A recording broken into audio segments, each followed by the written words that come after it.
Le deuxième axe de la feuille de route gouvernementale, FDR 2020-2025, s'intitule Dynamiser la création d'emplois en s'appuyant sur les forces de l'économie. Elle met l'accent sur l'importance de stimuler la croissance économique et de s'assurer que les opportunités d'emploi ne manquent pas pour la population.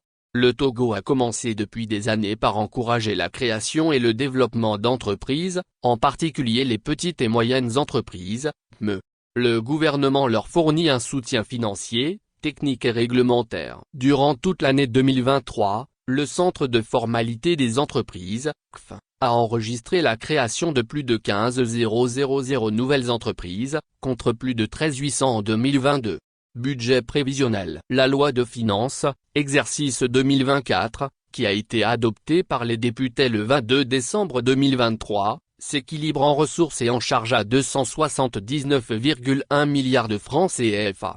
Première fois de l'histoire du Togo, ce budget dépasse la barre des 2,000 milliards de francs. Comparé à 2023, le budget 2024 connaît une augmentation de 10,3%. Pour une bonne poursuite de l'exécution de la feuille de route gouvernementale, l'Assemblée nationale a donné quitus au gouvernement de percevoir les impôts directs et indirects, les droits, les taxes et les redevances au profit de l'État, des collectivités territoriales et des autres organismes publics, effectuer tous les tirages d'emprunts destinés au financement des investissements, mobiliser les dons projets et les dons programmes, mais aussi procéder, sur les marchés monétaires et financiers, à toutes les opérations requises pour la gestion de la trésorerie de l'État.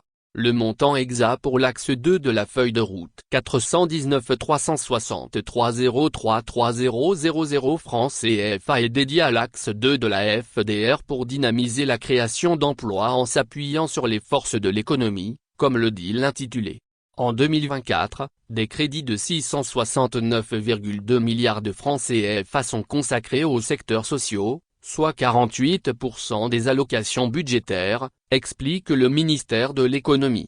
Ainsi qu'il le fait souvent en joignant l'acte à la parole, le gouvernement crée des emplois dans les secteurs prioritaires, développe des compétences et de la formation professionnelle, facilite l'accès au financement, promeut l'innovation et la recherche. L'année promet